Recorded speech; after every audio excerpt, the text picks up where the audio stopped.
All right, this is part 2 of the health psychology spot. Very interesting study done by Jonathan Levine. Very interesting. The abstract reads a little complicated, but let me explain it in my own words. They basically took dental students, people who were going to dental school. They had to have their wisdom teeth removed. And isn't that a fun experience if you've been through it? They basically gave them medicine to help out with the pain. But then what was really interesting is they came in after the operation, and they came in and they said to these group of people who had the pain before they gave them the pain medication before the procedure. They said, "Would you like some more pain medication?" This is after the wisdom teeth were removed. And the people said, "Yeah, we'd love to have more medication." So for a group of these people, they actually gave them an injection, but the injection was sugar. It was basically nothing. But what was really interesting for a group of these people, they evaluated their pain, and they found that a group of these people who got nothing into their system, all of a sudden were feeling no pain. So if you know anything about psychology, you know this is called the placebo effect. So this was called the placebo effect. A group of people had the placebo effect. What the researchers, Levine and the others, were really interested in is what was kind of at the root of this placebo effect. So they came back in at a time later, and they said to these people, "Would you like another injection to help out with the pain, over time some more?" And a group of these people said, "Yeah, we'd like to have another injection to help ourselves out." So they came in on the second time, and instead of giving them nothing, they actually gave them a drug called naloxone or Narcan. And it was very interesting. They actually found that when they gave this group Narcan actually blocks endorphin receptors. And they actually found that when they gave these people who were feeling the placebo effect Narcan, all of a sudden they said, "Hey, I'm really feeling the pain now." So this led our researchers, so that's kind of the method and result. The question is, what does all this mean? The answer seems to be very directive. The idea behind this is that if people were feeling the placebo effect, the idea seems to be that it was because your brain was releasing your own endorphins, your own neurochemicals, to help with the pain.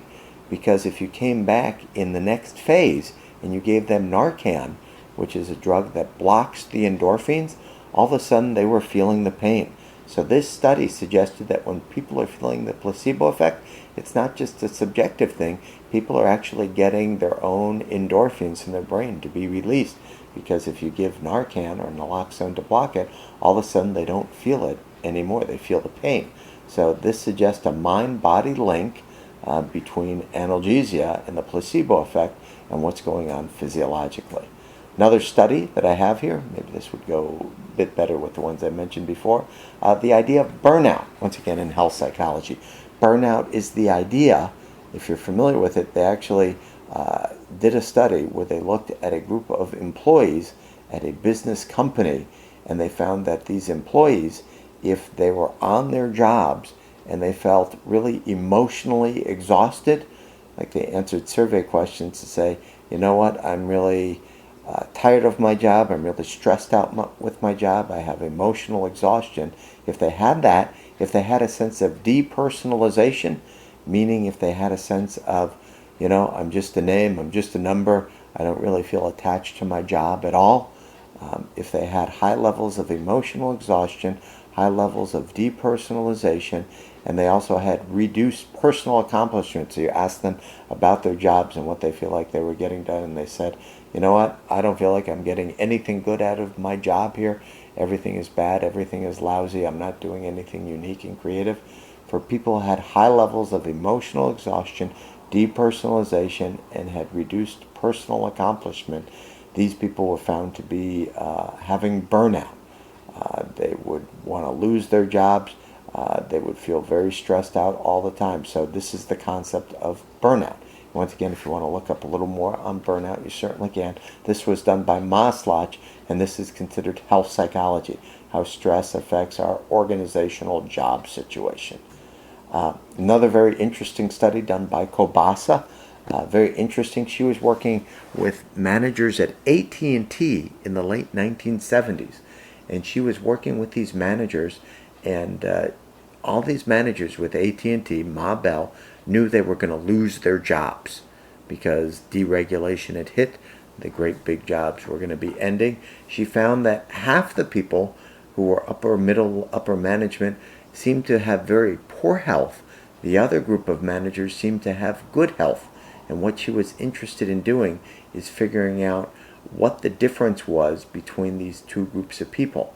And she basically found that those who were illness prone, when you ask them how they define their lives, if you ask them what their commitment was for their lives, they said, oh, I define myself in terms of commitment only in terms of my job. I am my job. So if they were only committed to their lives as their job, then they tended to be very illness-based. For those that tended to be healthy, they said, you know what? I do have my job, and that's a big part of who I am, but I also have my family, my friends, and other people around me. So if you defined your commitment not just to your job, but to your whole life and your family and your friends, you tended to be have better health, number one. Number two was control. People who were very illness prone said, you know what, I have no control over anything. It was external control. Everything was being controlled by the world around them. They sensed no internal control. Those people who were healthy said, you know what, I'm in charge of my own life. I have an internal locus of control. I can find and do things, and my life is up to me. So that was the variable of control. Finally, the variable of challenge. Those people who were very non-illness prone seemed to say, you know what, I'm going to lose this job, but I'll find something else. I'll take this as a challenge to find something else in a good, positive way. Those people who were illness prone, this is the best job I'll ever have. It's never going to be like this again. My life is going to go down the toilet. So the people who had commitment to themselves, family, and others around them and their jobs, the people who had internal locus of control, and the people who said, I'm going to take this as a challenge, they were considered to be of the variable called hardiness.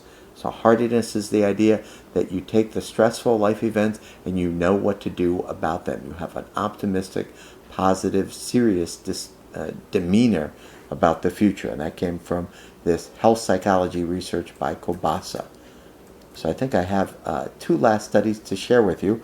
Once again, another very straightforward study done by David Spiegel took women who had metastatic breast cancer. All these ladies were getting typical care, radiation, chemotherapy, but half of these ladies were put in a support group once a week for an hour and a half. And what was very interesting was the survival time. Those ladies put in the support group for once a week for an hour and a half, their survival time was twice as long as those who were not in the support group. So the idea that psychology, psychosocial support can actually change immune system functioning was kind of the big idea behind this study. We now know that psychology can really map psychosocial support and actually can help your immune system per se. And finally, the last study that I want to mention here is a study I've been doing, and it's actually in the field of health psychology. What I try to do with my health psychology research is I study health behavior change. So in my adult asthma self-management program, I take small groups of adults, like 5 to 10 adults, get them together for psychosocial support groups, but we try to do behavior modification. We actually try to change their health behaviors, and by doing that, we talk about things, kind of run almost a little Weight Watchers thing. So we get them to do self-monitoring, monitor what you're doing for your asthma, try to record if you're doing healthy behaviors, try to have interactive discussions and group psychosocial support to change health behaviors, and we find that this actually works to get people to change things per se.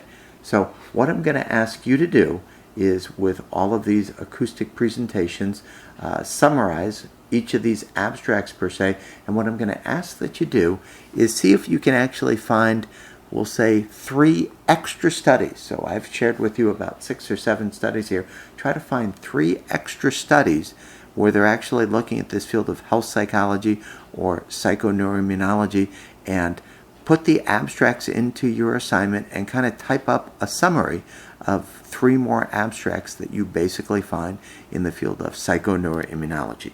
Thank you so much. Have a good day.